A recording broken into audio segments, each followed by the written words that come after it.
Skimming across Makassar Bay on the way to Celebes and Komodo, one thrills at an approaching invasion of the unknown on the strangest islands in all the travelcade of world wonders.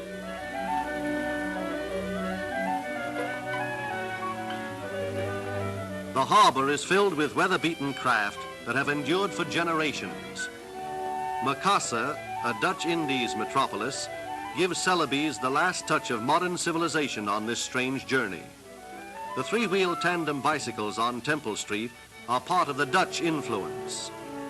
The misfortunes of war that have hit Holland are reflected in Makassar, where the peaceful flow of life shown here has been rudely disjointed by the cyclone that is sweeping around the world.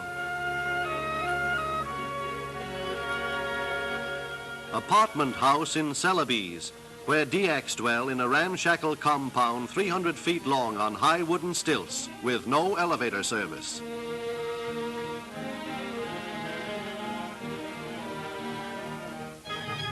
A visiting Toraja tribesman who carries his own palm wine in his own bamboo container.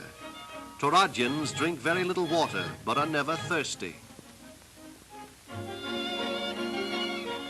Outside Makassar frolics the anuang, or forest cow, found nowhere else but in Celebes. Slightly larger than a sheep, this animal oddity seems like a composite goat, cow, and water buffalo.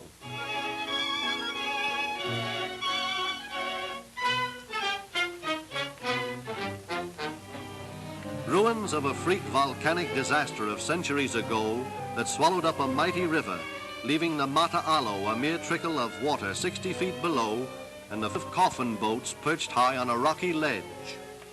By this strange accident, the dry land boat relics mark the most unique burial ground on Earth.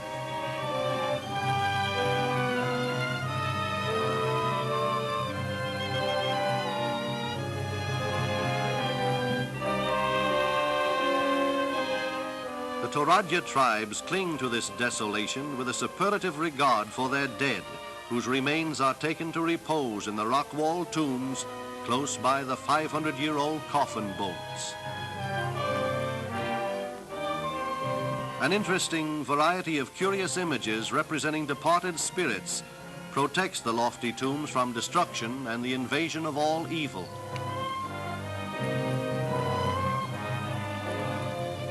Until a few years ago, the Torajans were headhunters. In Bonaran, their chief village, they are now a docile race. The stranded boats on the rock cliff serve as the motive for the architecture of their present homes. The remarkable dances of a heathen ritual are intended to memorialize the departed of the 12 Torajan tribes, as well as to drive away the spirits of evil.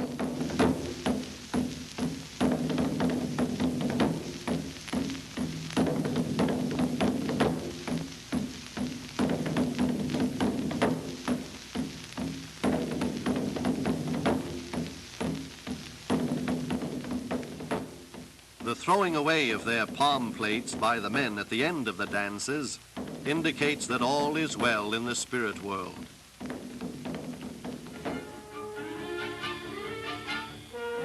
The house containing a corpse long dead and decorated with charm tokens marks the strange superstition that a Torajan dies 3 times, once at death, once while his spirit wanders, and once at his reincarnation as a bird or animal. The villagers observe the 3rd death with a feast of the dead. Barbecued buffalo meat and palm wine drawn from trees savor the feast. There is always a bountiful repast, and no one thinks of doing any work while the festival is in progress. The palm wine has a potent power and inspires the younger set to step out in dances that are reverential but joyful.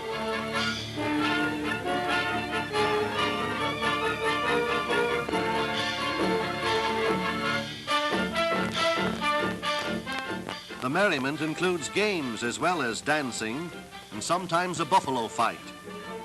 After a week of drinking and dining for the dead, the mourners are most happily sad.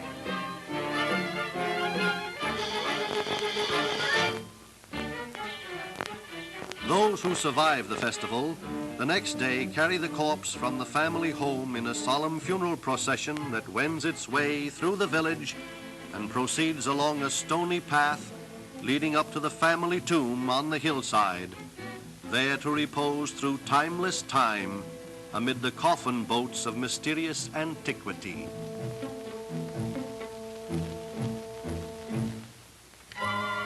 Now for the thrill of a daring expedition to photograph the varana, a fiery-tongued monstrosity.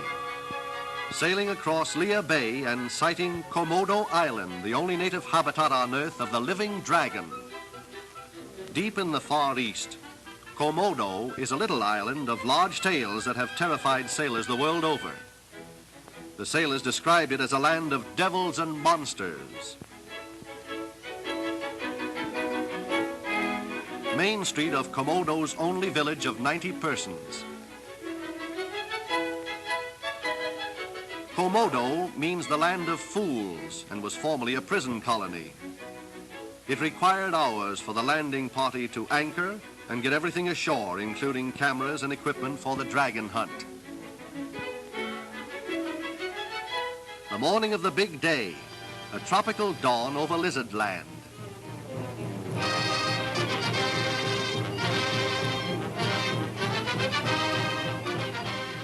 The early start of a long hike under a blistering sun in search of a legendary dry riverbed through field and jungle, past mangrove bush and fig tree.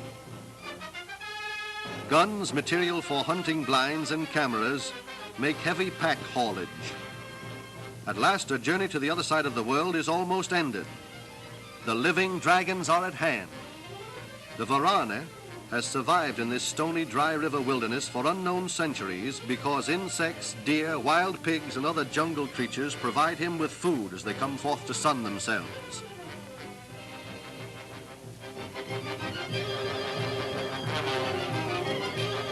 The living dragon is in truth a giant lizard, sometimes attaining a length of 9 feet.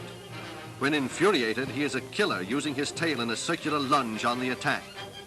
His long forked tongue is a pinkish-white color that flames like phosphorus. It is soft and pliable, being used to spear hundreds of insects as the strange creature lumbers along. The varana is hatched from an egg and has the characteristics of a snake. Truly, there is no more distinct creature than the giant lizard whom ancient Chinese mariners conjured into the ferocious mythical dragon. With unforgettable memories of the varana, Earth's only living connection with a prehistoric past, we leave the weird land of Komodo.